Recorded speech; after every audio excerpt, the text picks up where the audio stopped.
Make me eat his hair! Ah! I played Fallout. There's a chance I get a dog and zombies. Win-win. You know what? That's the correct answer. Hit the big red button. I'm so ready for my Nuka-Cola, bro. Give me dog meat. Let's go. We just jumped from choosing a box to freaking wormholes. I love this video. Hoshi, Hoshi, Hoshi, Hoshi, Hoshi, Hoshi, Hoshi, Hoshi, Hoshi, Hoshi, Hoshi, Hoshi, Hoshi, Hoshi, Hoshi, Hoshi.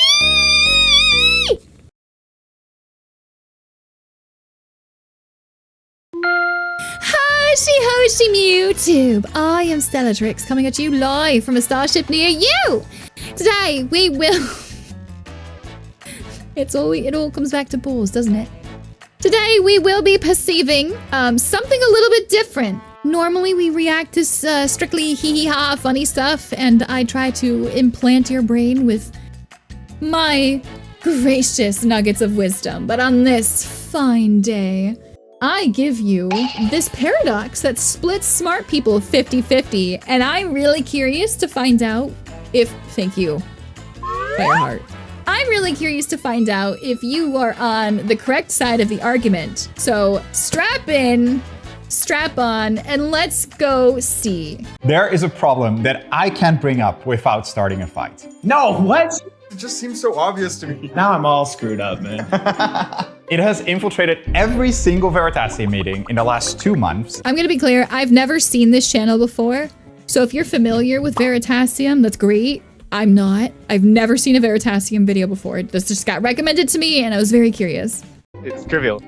I didn't think you would fall for this side. Just makes sense. Let's go! Crazy. And I even argued with Derek about it. There's no Not way. Derek. You're trying to convince me. I don't care. So here's the setup. You walk into a room and there's a supercomputer and 2 boxes on the table. All right. One box is open and it's got $1,000 in it. There's no trick, you know it's $1,000. The other box is a mystery box. You can't see inside. You also know that this supercomputer is very good at predicting people. It has correctly predicted the choices of thousands of people in the exact problem you're about to face. Okay. Now, you don't know what that problem is yet, but you do know that it has been correct almost every time. Almost every time. That Now, feels the like a supercomputer keyword here. says you can either take both boxes, that is the mystery box and the $1,000, or you can just take the mystery box. So what's in that mystery box? Well, the supercomputer tells you that before you walked into the room, it made a prediction about your choice. If the supercomputer predicted you would just take the mystery box and you'd leave the $1,000 on the table, well, then it put $1 million into the mystery box. But if the supercomputer predicted that you would Wait. Let me just make sure I understood that. take the mystery box about your choice. If the supercomputer predicted you would just take the mystery box and you'd leave the $1,000 on the table, well, then it put $1 million into the mystery box. But if the supercomputer predicted that you would take both boxes, then it put nothing in the mystery box. The supercomputer made its prediction before you knew about the problem, and it has already set up the boxes. It's not trying to trick you, it's not trying to deprive you of any money. Its only goal is to make the correct prediction. So what do? Do I you take the mystery both box. boxes? Or do you That's so easy. Take the mystery box. Unless you're in a situation where like you're in dire need of $1,000, take the mystery box. Either you're guaranteed $1,000 or you have the potential to win $1 million. I'd assume it was a trick question and failed the test by picking no box. Very fascinating. What I know so far is that I have been told that this computer, well, he did say it's been correct almost every time, and I think that's really important. But he posed it in 2 different ways, that it's been correct every time and that it's been correct almost every time. But either way, this computer, I'm not outsmarting a supercomputer.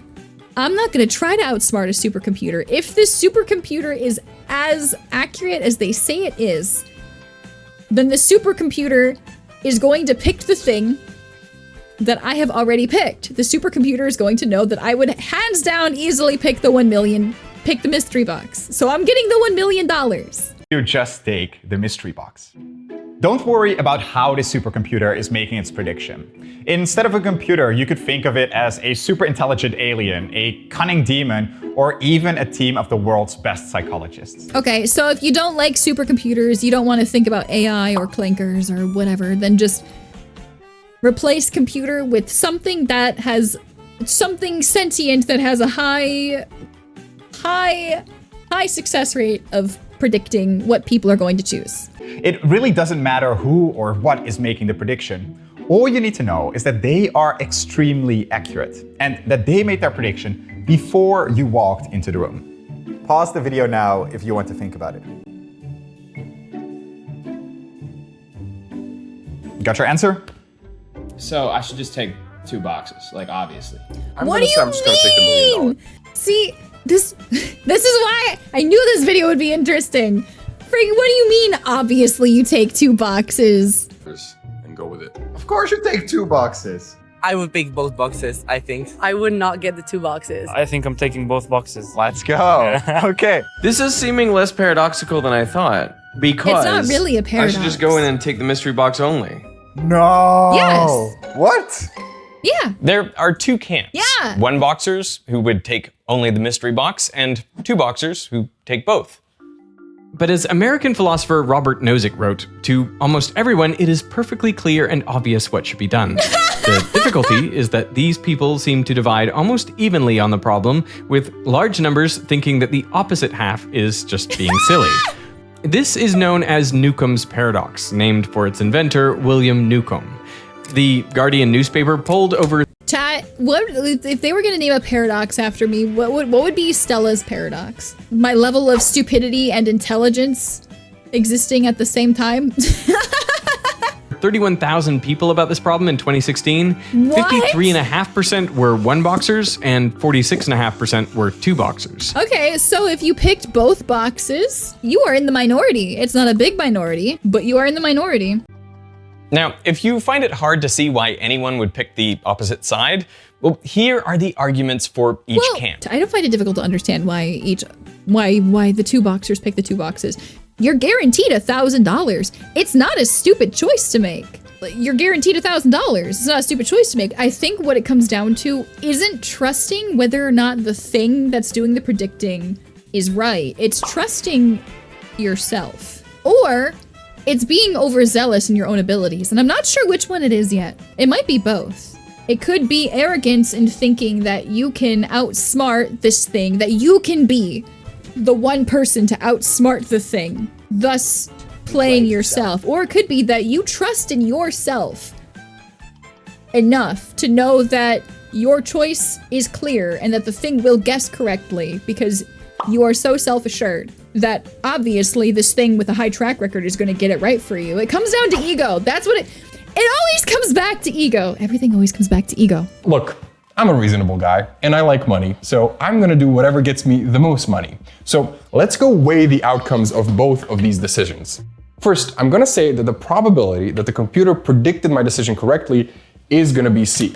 So the computer got it right. And because of that, the probability it got it wrong is gonna be 1 minus C.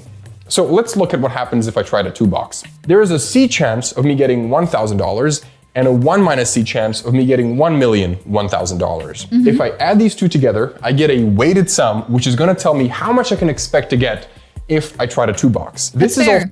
That's fair. I didn't take into consideration the fact that if you outsmart the computer, you get potentially $1,001,000. That still has no bearing on my decision whatsoever, because if I'm getting $1 million, I don't particularly care about that extra $1,000. So it comes down, once again, it comes back to ego, because greed is rooted in ego. Also known as expected utility, or the EU of 2 boxing. And I can just simplify this expression a tiny bit. So let's look at what happens if I try to 1 box now. There's a C chance of me getting $1 million, and there's a 1 minus C chance of me getting nothing. So we can cancel this out, simplify this to just $1 million times C. If I equate these 2 expressions, I'm gonna get the C at which these 2 expected utilities are equal. And it turns out that the C at which this happens is 0.5005, or 50.05%, which means if the computer is better at predicting than what is basically random, then the expected utility of one boxing is going to be higher. Now I know that the computer is much better at predicting than that because it accurately predicted thousands of people before me. Which means I'm sticking with my one box. Here's my $1 million. Take that, Casper. Thank you very much. He put math with letters on a board, chat, so he's gotta be right. Can't argue with that logic because I don't understand it in the first place. So I should go in and take the mystery box and leave the other. Because I'm assuming that its prediction is pretty good. It's a supercomputer. Okay, so you're saying it's not paradoxical because the choice is obvious. I'm very surprised. Why? Because to me, the answer is also obvious. And to me, the answer is you take both boxes. So here's how I think about the problem in a way that actually makes sense. Oh, shots freaking fired! All right, buddy, come on, tell me how this actually makes more sense, please. I am so curious to know your perspective so that I can tell you how wrong you are. Know that the supercomputer has already set up the boxes. So whatever I decide to do now, it doesn't change whether there's $0 or $1 million in that mystery box. And that gives us 4 possible options that I've written down here. If there is $0 in the mystery box, then I could 1 box and get $0, or I could 2 box and get $1,000. But there could also be $1 million. Wait a minute, 1 box and get $0? No. Oh, I see. Because if your options are take the mystery box only, or take both boxes. I see, right. $1 in the mystery box. And in that case, I would get $1 million if I 1 box, or I would get $1 million and $1,000 if I 2 box. So I'm always better off by picking both boxes. This is known as strategic dominance, where I always pick the dominant strategy, which in this case is to 2 box. Bro's not about those subby strategies. We got a Sigma Alpha. So give me those boxes. The 2-boxer argument makes a lot of sense to me. Once you explain it, I'm like, okay, yeah, I can see why exactly you're right. But I can also see that just having those thoughts in your brain are what might allow the computer to give you nothing. Right. I think I'm grateful that I just don't have those thoughts. That's what I was saying, is that it all comes back to ego. Like, what this man proposed is very smart, strategically speaking, if you think you are smarter than the thing that is making its guess on what you're gonna pick. So funny because I was totally expecting you to go 2 box. No way, man. It seems like there are 2 perfectly reasonable approaches that give 2 completely different answers. And that's because your choice actually reveals something fundamental about how you make decisions. Yes, it comes down to these 2 statements. Tell me. First, as far as you know, basically everyone who has taken 1 box has walked away a millionaire, and everyone who has taken 2 has walked away poor. Second, the supercomputer made its prediction before you even knew about the problem. The boxes are already set up, so your decision now can't change if the million is in there or not. Both of these statements are true, but there's a hidden assumption in each that divides people. We pick both, and the computer picks both. You just get the $1,000. I think I would just pick the mystery box. Just the mystery box, probably. Yeah. I might be taking the mystery box. Just the mystery box? Yeah, might be. Okay, why? I don't know. I guess the supercomputer is right, no? Here's the hidden assumption for us 1-boxers. My expected utility calculations are based on probabilities that are using prior evidence of how accurate the supercomputer is, because the thousands of people that it accurately predicted before me is evidence enough for me that when I go for 1 box, there's going to be $1 million waiting in there for me. This is based on something called evidential decision theory. Ooh. And using this— Oh, we're getting a theory. A game theory. Evidential decision theory. I've never heard of evidential decision theory. I am excited to learn more about evidential decision theory. If I say it enough times, I'll remember what it's called. decision theory, you get these expected utilities, and my choice is obvious from there. And it turns out a lot of you actually thought the same way. We polled our audience, got more than 24,000 responses, and it turns out 2/3 of you are 1-boxers. I know, it's crazy. I don't trust this. It's looking to be like you're less and less rational with these results, Casper. So your argument is kind of that if you 1-box, it will have predicted that you were going to 1-box and you'll walk out with the money. That is pretty convincing. Casper, I'm starting to really doubt this 2-box side of things. How could you not be a 2-boxer? Gregor has this really funny way of thinking about things, but I make my decision based off something else. Something a little more rational. He based his decision off of the correct evidence. Because I believe that whatever I do now can't influence and change the past. I only take into account things that I can actually influence. And clearly, whatever I do now, whatever I think now, is not going to change whether that $1 million is going to be in the mystery box or not. Very true. Because very it was valid. already set up before I learned about the problem. This is known as causal decision theory, where you only take into account things that you can actually cause. And so with this, your expected utility calculation changes. And that's because you need to use a different probability.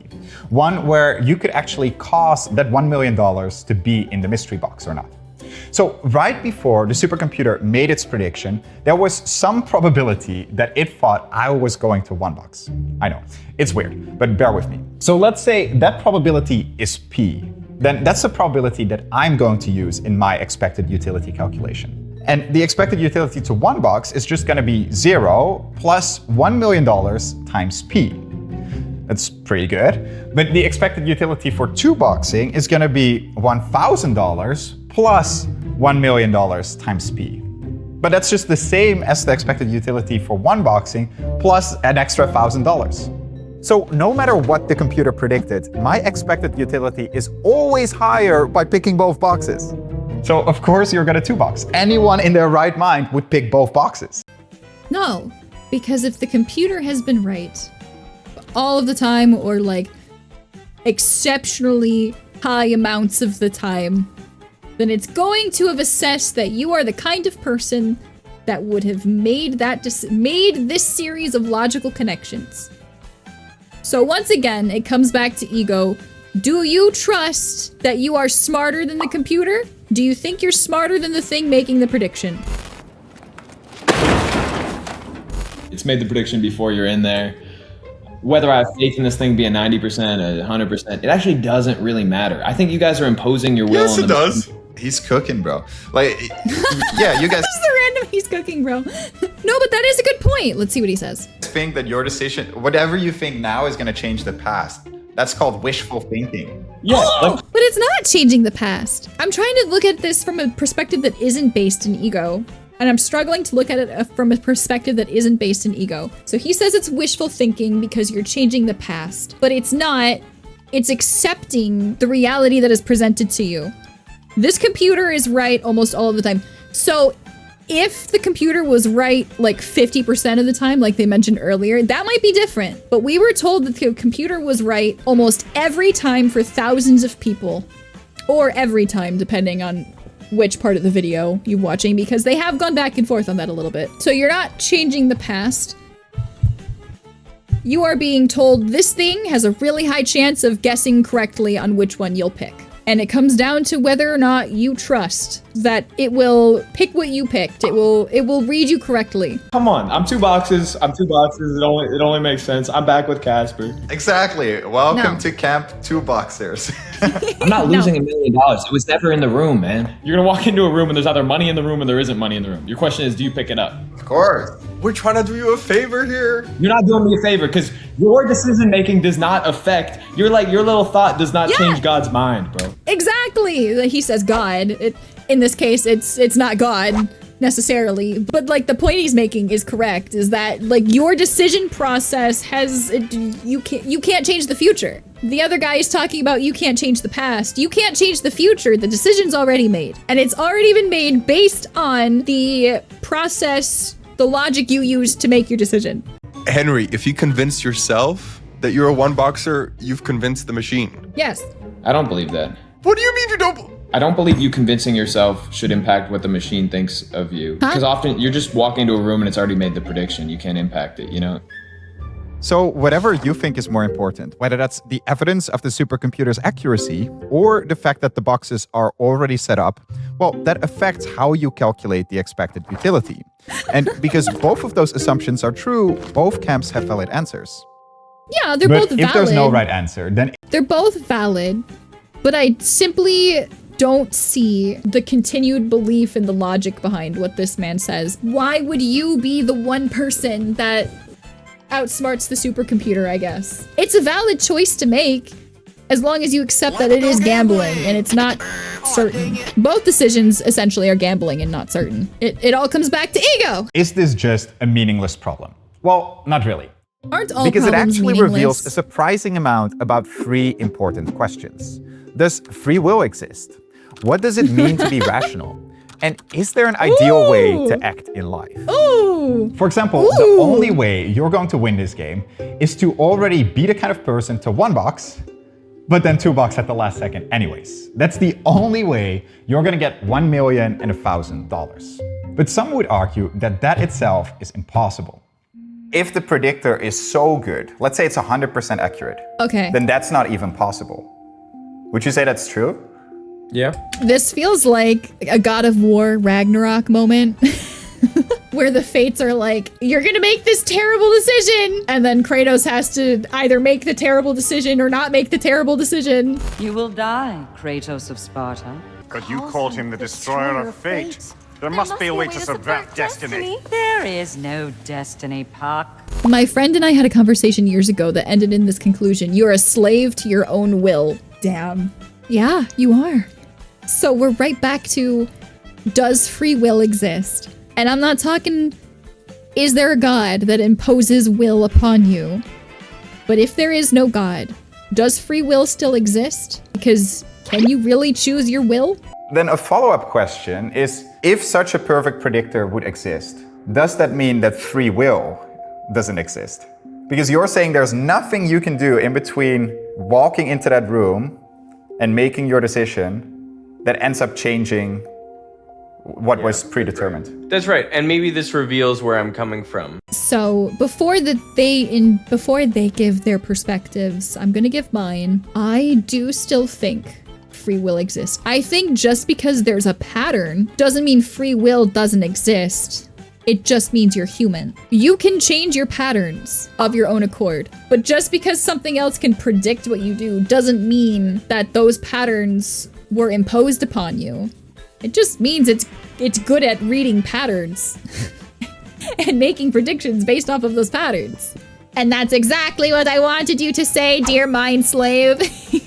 Being faced with the conundrum and concluding that you have free will is the most free-thinking thing you can do. I think we're learning what we're learning, chat, is that you just shouldn't gamble. Don't gamble. Don't walk into rooms with supercomputers that try to guess, that try to make you question your entire existence. Just leave the room and don't go back.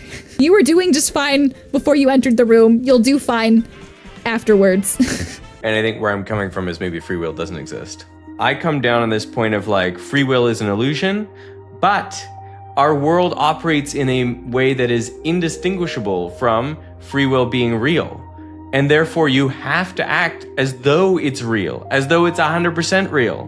Interesting. If we think that free will is not real and it's an illusion, and then you have someone who's committing crimes, and then you want to say, well, that's not his fault. Therefore, instead of putting, murderers in jail for 25 years, we're just gonna give them some gardening classes or something. Like, the problem is that then changes the environment where everyone knows you can kill someone and you can go to do the gardening. So you can't change the system based on the knowledge that it's an illusion. Whether I would love it if there was somebody that agreed, understood and agreed with his logic that could explain his perspective to me in a different way, because I don't think I'm following this logic. we do or don't have free will, you have to live as though it exists. Fair enough. So you've still got to make a choice. 1 box or 2 boxes? Which brings us to our second question. What does it mean to be rational? And the guy who acted rationally and doesn't believe his thoughts can influence the past. But your rational choice will have given you $1,000. I know. Yeah, it's tough. It's tough. Let's see what I can buy with $1 million. None of these look great. I think we can be more creative. Private Island sounds pretty nice. All right, Cass, what do you want to go buy with 1,000, man? What would you do with $1 million? Just got you passed the supercomputer problem. You got the $1 million. What would you do with your $1 million? You can get 1 gallon of gas in 20 years. Oof, too real. Buy stocks?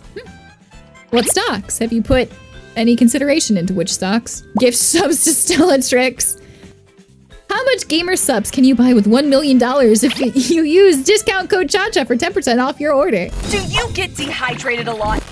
This is known as the why ain't you rich argument, which boils down to one super annoying question. If you're so smart, then why ain't you rich? You know, if winning is getting more money, then of course the one-boxers are gonna end up better off than the two-boxers. But maybe it's not about who wins, but about what's rational.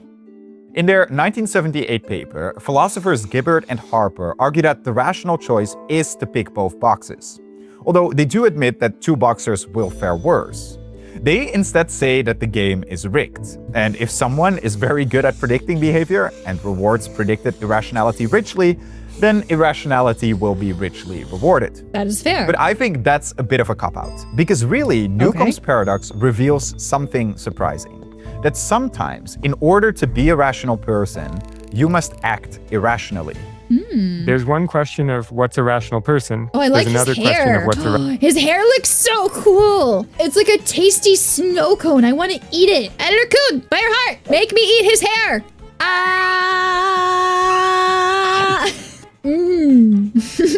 rational act.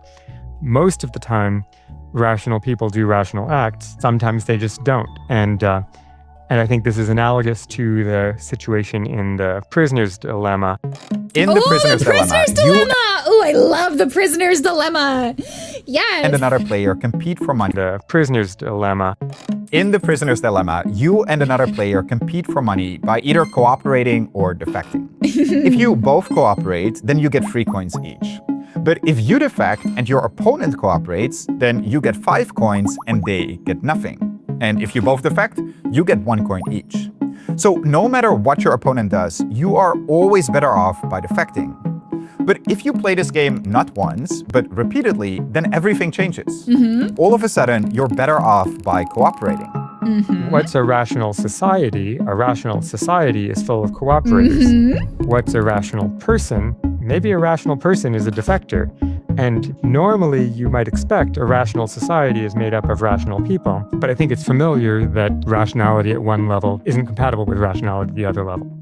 So while the rational act is the two-box, a rational society would actually be full of one-boxers. I think bringing up the prisoner's dilemma was such a nice touch because I've thought about the prisoner's dilemma a lot. The thing about the prisoner's dilemma is that it shows irrefutably that cooperation over a long period of time is better for everybody. You might think if cooperation over a long period of time was better for everybody, then why does the world suck so much? Why does it seem like everybody's out for themselves? And the way I think about that is that everybody's not out for themselves. It's that the people that have acted, as this guy says, rationally, overly rationally, have thus become irrational, and they're the ones that end up on top because they've gone against the system. They're taking advantage of the rest of us, yeah. But I don't think the solution to that is for everybody to just become every man for themselves, because that also just keeps feeding back into the people that did it first. Because the only thing that can beat the people is the purge, I guess. No, not the purge. No. It's to go back to doing the rational thing, the truly rational thing of working together. We have seen this time and time again in history, in human history. Divide and conquer is a very, very lucrative tactic for as long as the people allow themselves to be divided. So ultimately, cooperation is better for everyone in the long run. Now, I'm a fervent two-boxer, but there are 3 ways that you can get me to $1. The first is if my choices now can actually change the past. For example, say the supercomputer makes its prediction by opening up some tiny wormhole to see the future. Well, in that case, if I choose $1 now, that actually causes the $1 million to be placed in there in the past. So I $1. Second, if there are multiple trials, because now with every game, each of my choices builds up a reputation. So if I $1, then I'll be predicted as the kind of person to $1, and so I get the $1 million either in this round or a later one. And third is if I can pre-commit. If I can talk to the computer to make my case before it makes its prediction, then I will 100% $1, because staying true to my word is important to me, and the supercomputer would know that. If I put my word on it, I'll take the $1. Yeah, 100% $1. Yeah. But there are some I realistic do love that. We just jumped from choosing a box to freaking wormholes. I love this video. scenarios where staying true to a worse option could have deadly consequences. On the 29th of August 1949, the Soviet Union detonated the RDS-1 rat bombs as now. part of their first nuclear weapons test. This sent the US and the USSR into a furious arms race. By the mid-1960s, the US had over 30,000 nuclear warheads, and the USSR had just over 6,000. Both sides were more than capable of destroying the other. And the world. The U.S. Secretary of Defense at the time, Robert McNamara, didn't advocate for disarmament. Instead, he recommended a strategy of assured destruction, where the U.S. should be able to deter a deliberate nuclear attack by maintaining a highly reliable ability to inflict an unacceptable degree of damage upon any single aggressor. This strategy eventually became known as mutually assured destruction, or MAD. If either country attacked first, the other would surely retaliate and lead to total annihilation of both sides. Yep. So having that commitment to retaliate is beneficial. It stops the attack from happening in the first place. Now, say you are the US president during the Cold War. Yep. You have publicly committed to retaliate if the US is ever attacked. But you've just received word that the Soviets have launched their missiles. It's not a system error, it is a real attack. So what do you do? If you launch now, then at best everyone in the US... In the thought experiment, just in case, you know, the frickin' CIA is listening, and it's just a thought experiment, it's not real. And USSR dies. And at worst, you get a nuclear winter that kills nearly everyone on the planet. Everyone in the whole world dies. Then I probably don't launch. But you did pre-commit. Yep. I don't like the outcome. No, it's terrible. I don't like the outcome of everyone on Earth dying, so I'm gonna just not. When the country is... Yeah, the thing about that is that you're just, like, it's already been launched. Your decision will no longer affect the outcome. But this decision for them to have launched was made based on whether or not they thought you would commit to the outcome. If I'm going down, they are too. So you're okay with, in this thought experiment, deleting basically everybody on Earth. Just because you're also dying. Just because you're guaranteed to die, you think the correct outcome is to commit to killing everybody with you. I played Fallout, there's a chance I get a dog and zombies, win-win. You know what? That's the correct answer. Hit the big red button. I'm so ready for my Nuka-Cola, bro. Give me dog meat, let's go. Electing their leader. Of everyone. Yep. I don't like the outcome.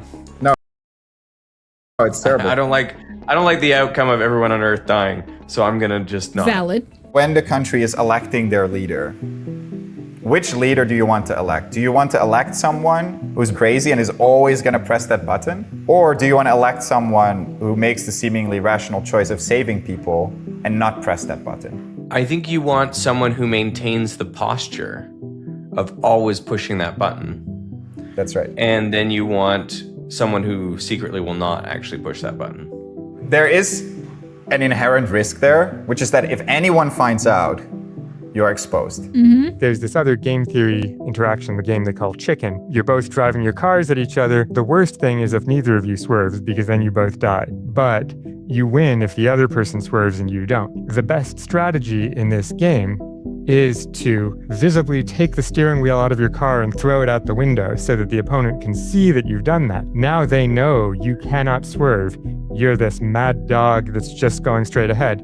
You can emulate this in your day-to-day life if you just go to New York City. Just go walk in New York City and don't be the person that's willing to turn your shoulder when other people look like they're gonna run into you. And you'll see for yourself how many people actually do move their shoulders at the last second because they realize you're not moving. But there is also people that won't move their shoulders and they will run into you. And now they realize, now my best action is just to swerve. And that's similarly like what you want with the nuclear deterrent, as they set up in Dr. Strangelove. In the 1963 film Dr. Strangelove, or How I Learned to Stop Worrying and Love the Bomb, the Russians built the perfect doomsday device. As soon as it detects a nuclear attack or any tampering, it automatically triggers a large enough nuclear explosion to kill everyone on the planet. The tampering kill switch isn't there to prevent enemies from disabling it, it's to prevent the Russians themselves from having second thoughts. Now, the whole point of the device is to be so devastating and automatic that the US would never even think about launching an attack. But this only works if everyone knows that the device exists, which is the whole point of the movie. In both Newcomb's paradox and Matt, the best outcome follows from a pre-commitment to a worse option. That's what gets you at least $1 million in the former and a tense but stable peace in the latter. It's the commitment that's important. So maybe being rational isn't deciding about what to choose in the moment, but it's about deciding what rules you're going to live by. The question isn't how to act. The question is, what rules ought one to follow? Or how does one even decide what rules to follow? Sometimes it's put in the form of, if you knew that you were a robot with programming that you could set, and you could rewire yourself to make yourself obey one set of rules rather than another. The question is, what sort of rules would you wire yourself to obey? And what you would do is you would make yourself into the kind of creature that sort of always acts in line with the commitments that would have been good to form had you even known about the problem. When you're in... Everybody wants you to be the guy that'll press the button until you're actually the guy that has to press the button. Because everybody wants you to look like you'll press the button. But when it comes down to it, if you actually press the button, well, now everybody's dead. And most people aren't actually gonna want that. They just want you to look like you'll press the button to deter people from pressing the button on you first.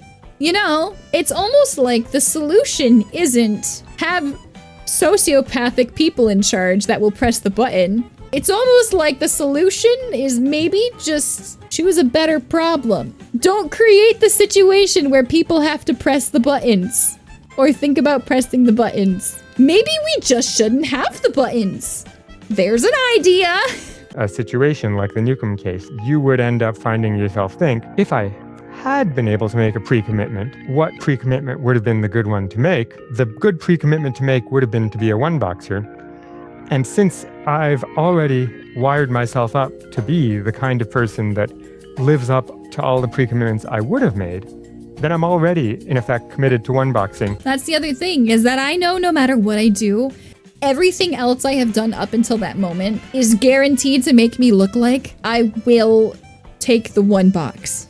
Even though I didn't realize it. I love this approach because for me, it kind of makes it an iterated problem, but maybe more an iterated problem in life. If I don't look at it as a single case and I sort of almost think about it as for every future predictor, for every future case, or like almost building your own reputation, right? Exactly. Like you always want to live up to the commitments you've made. So even if you haven't heard of it before, you'd want to stick to those ideal pre-commitments so that you are acting in line with the best version of yourself. It all comes back to ego. No matter which box you choose, your decision is based on ego. Yeah, that would convince me to be a one-boxer. It's rare to convince anyone to switch on the Newcomb problem. The thing is, even if I never run into another generous supercomputer again, life doesn't end after I walk out of that room. Like, I should always defect in a one-shot prisoner's dilemma because I can only gain by betraying the other player. But when I play multiple rounds of the game, like in life or in society, everything changes. Suddenly, it pays to cooperate. So being the kind of person that sticks to an ideal pre-commitment is beneficial. So maybe I was just a one-boxer kind of guy all along. All it took was a little reframing and a new perspective. Video. The core of Newcomb's paradox is deciding if a strong correlation that you know isn't causal should matter in your decision. So the question is, what do you do? Do you pick both boxes or do you just pick the mystery box? Might be taking the mystery box. Mystery box. I would pick both boxes, I think. I also pick both boxes, so. I'll take the mystery box. Okay, why? Okay, so you would pick just the mystery box and probably get the $1 million. Yeah. So that's based off, I guess that it's almost always been correct. So there's this correlation. Do we think that correlation is the same as causation? That was a fun video. I know that's different from the thing we normally do, but I would like to start doing more thoughtful videos alongside the funny videos and the anime react stuff that we do, just because I like both. I like being funny and I like being thoughtful as well. So if you've got something else you'd like to see me react to, whether it's funny or it's thoughtful or it's something in between, leave a comment about it. Come tell me on Twitch or come tell me on Discord. Otherwise, I will see you in the next video.